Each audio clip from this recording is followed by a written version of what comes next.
Walk into any public space today. A coffee shop, a bookstore, a grocery aisle. Observe the dynamic. Really look at it. You will notice a silence. A specific kind of void. Decades ago, this space would have been alive with the subtle electricity of courtship.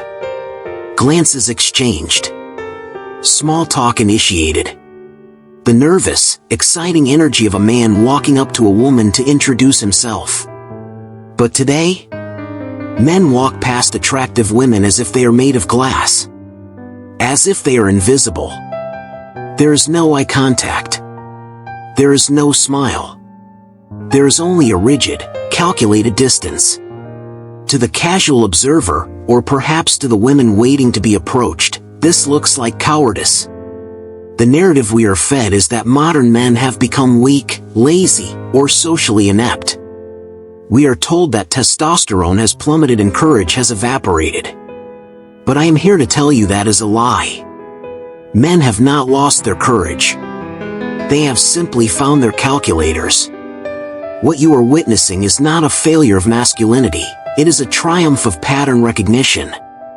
Men have performed a cold, hard cost-benefit analysis of the modern mating ritual. And the math? The math doesn't just look bad, it looks catastrophic. The risk has become infinite. The reward has become minimal.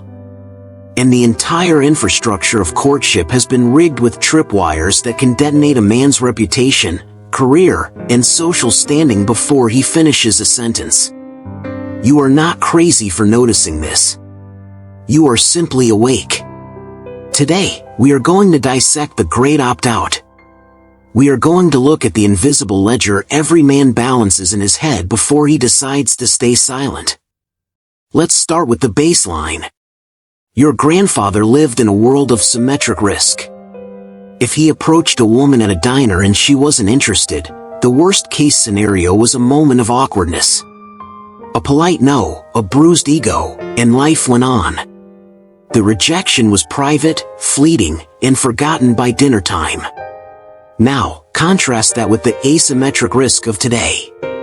When a man considers approaching a woman in 2025, he is not just risking a no. He is running a threat assessment that would rival a Navy SEAL entering hostile territory. Because in the modern era, a clumsy approach is not treated as a social faux pas, it is treated as an act of aggression. First, there is the immediate social risk. The definition of creepy has shifted. It used to mean a man who wouldn't take no for an answer, who invaded personal space, or who made lewd comments. Today, creepy is often defined simply as unwanted attraction. I watched a scenario unfold at a high-end lounge just last week. A well-dressed man approached a group of women. He was polite. He kept his distance. He smiled. He asked a simple question to initiate conversation. The woman he spoke to didn't just decline, she performed her rejection. She recoiled physically, loudly exclaimed her disgust, and turned to her friends to mock him while he was still standing there. In 30 seconds, his reputation in that venue was incinerated. The eyes of the room turned on him. He was branded a predator, a nuisance, a creep, simply because his interest was not reciprocated. In a previous generation, his polite interest would have been a compliment. Today, it is an insult. And here is the terrifying variable: the perception of harassment is subjective. It does not depend on what you say. It does not depend on your intent. It depends entirely on whether she finds you attractive. If a man in the top 10% of attractiveness makes a bold, borderline arrogant approach, it is viewed as confident and charming. If an average man makes the exact same approach, with the exact same words, it is viewed as threatening and inappropriate. You are playing a game where the rules are revealed to you after you make your move. And if you guess wrong, the penalty isn't just rejection, it's social exile. But social awkwardness is survivable. What truly terrifies the modern, rational man is the digital risk. We live in the age of the panopticon. Every smartphone is a camera, and every interaction is potential content. There is a digital guillotine hanging over every public interaction. Statistics suggest a staggering number of women now film their interactions in public spaces, gyms, streets, stores. They aren't filming for safety, they are filming for clout. There's an entire economy of content built around catching men being creepy. I know a successful engineer, let's call him David. David is the kind of man society says women want: stable, kind, respectful. He approached a woman in a bookstore. He used a gentle opener about the book she was holding. She wasn't interested. He smiled, said no problem, enjoy the read, and walked away. He thought that was the end of it. 2 days later, a video surfaced on TikTok. She had filmed him from a hidden angle. She edited out his polite exit. The caption read, "Why do men think they can interrupt my peace? I felt so unsafe." The video had 400,000 views. His face was clearly visible. His intent was stripped of context. His colleagues saw it. His HR department saw it. He was pulled into a meeting to discuss his behavior outside of work. He did nothing illegal. He did nothing immoral. He simply tried to say hello. But one woman's desire for viral victimization nearly cost him his livelihood. Men look at stories like David's, and they realize there is no such thing as a private rejection anymore. Every approach carries the risk of global humiliation. When the penalty for a bad pickup line is becoming a viral villain, the only winning move is silence. This brings us to the environment where men and women spend most of their time, the workplace. Historically, the office was the #1 place couples met.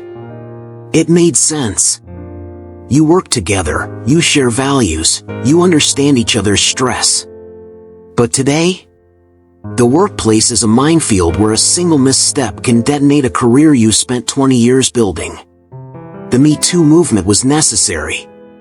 It exposed real predators, men who abused power and committed crimes.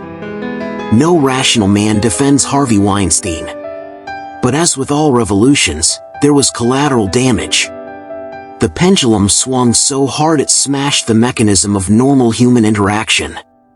HR departments, terrified of liability, have expanded the definition of hostile work environment to include almost any form of romantic overture that isn't enthusiastically received. I've counseled men who have been written up for telling a female colleague, "You look nice today." Not sexy. Not hot. Nice.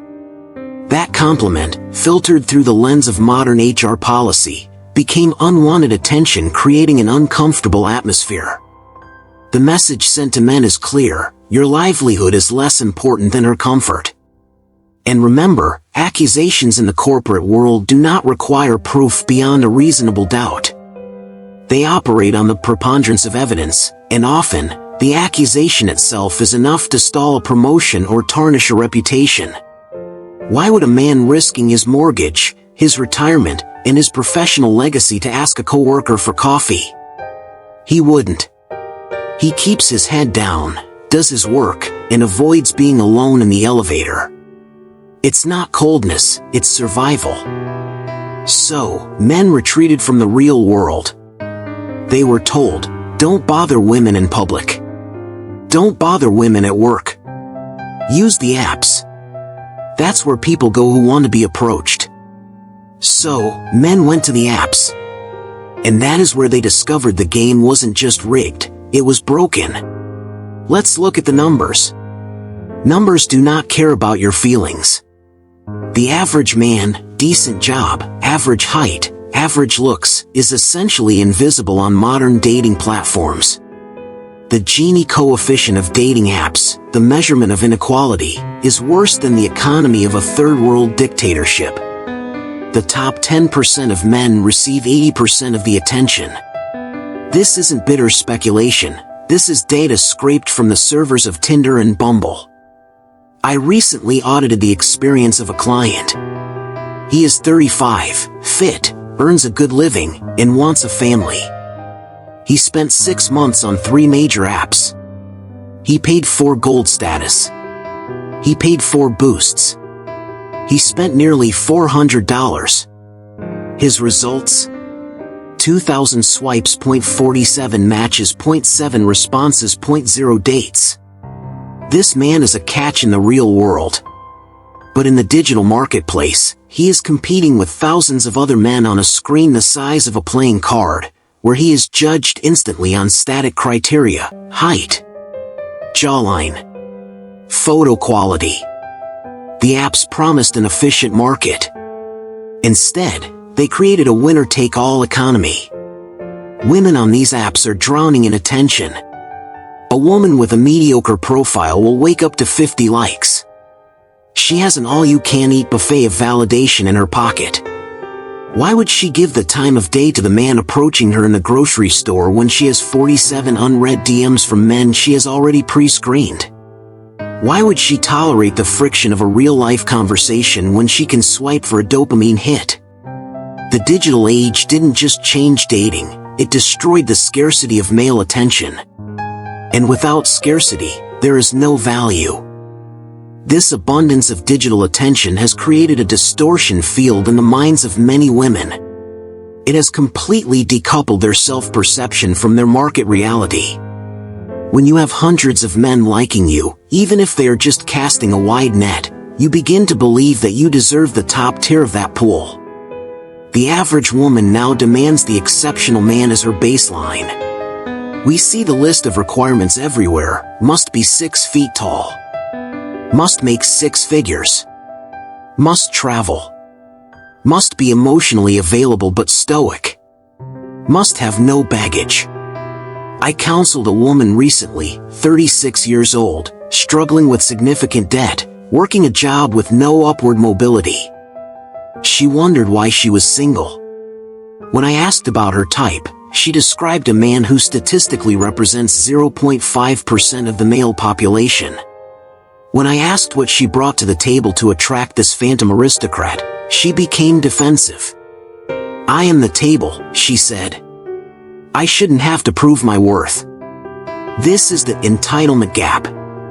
Men are expected to build, earn, and prove their value. Women are taught that their value is innate. When an average man looks at the requirements of an average woman and realizes he doesn't qualify for the person who brings less to the partnership than he doesn't get angry. He gets tired. He realizes the juice is not worth the squeeze. There is a psychological limit to how much rejection a human being can endure before behavior changes. It's called conditioning. If you touch a stove and it burns you, you pull your hand back. If you touch it again and it burns you, you stop touching it. That is not cowardice, that is intelligence. Men call this approach fatigue. It is the accumulation of emotional scar tissue. Every rejection carries a microdose of pain. But when that rejection comes with a sneer, an eye roll, or a public dressing down, the pain multiplies. I have clients who pushed through for years. They read the books. They practiced being confident. They approached 200, 300 women. And eventually, something inside them simply broke. Not their confidence, their willingness. They looked at the energy required to get a single date, the hostility, the ghosting, the flaky behavior, the entitlement, and they compared it to the peace of their own solitude. One man told me, "I can handle a no, I've heard no 1,000 times. What I can't handle is being looked at like a predator for the crime of finding someone attractive." That is the crux of it. It's not the rejection, it's the villainization. Men are tired of being treated as guilty until proven innocent. They are tired of the assumption that their presence is a pollution of female space. Finally, we must acknowledge the ultimate deterrent, the law. The legal framework surrounding relationships has shifted so dramatically that courtship can now look like a crime. In many jurisdictions, persistent pursuit is harassment. Misreading signals can be reframed as assault. I had a client who went on 3 dates with a woman. They kissed. There was mutual interest. Then, she ghosted him. Confused, he sent 2 text messages asking if she was okay. She filed a police report for harassment. She claimed she felt unsafe. The police called him. He was brought in for questioning. He had to hire a lawyer to keep a stalking mark off his permanent record. For sending 2 texts, "Hey, are we okay?" When men hear these stories, the message is reinforced: you have no protection. If a woman decides to reframe a consensual interaction as a victimization narrative 6 months later, you are defenseless. The court of public opinion, and often the actual court, biases heavily toward the accuser. Why would you risk your freedom for a coffee date? So, here we are. The coffee shops are quiet. The glances are not exchanged. The men are walking past. Society screams, "Where have all the good men gone?" They haven't gone anywhere. They are right there. They are building their businesses. They are going to the gym. They are spending time with their friends. They are simply choosing peace over chaos. They have opted out of a market where the currency is inflated, the goods are damaged, and the regulatory environment is hostile. They aren't boycotting women out of spite. They are prioritizing their own well-being. They have realized that in a rigged game, the only winning move is not to play. This isn't a tragedy. It is a correction. Men are finally engaging in the ultimate act of self-respect. They are refusing to offer their attention, their resources, and their protection to a world that despises them for offering it. To the men watching this, you are not broken. You are not weak. You are rational. You have done the math, and you have found the cost too high. Focus on your mission. Build your life. Cultivate your mind. If the market corrects itself, you will be ready. If it doesn't, you will be free. If you understand the silence, you are part of the archive. Subscribe for the truth.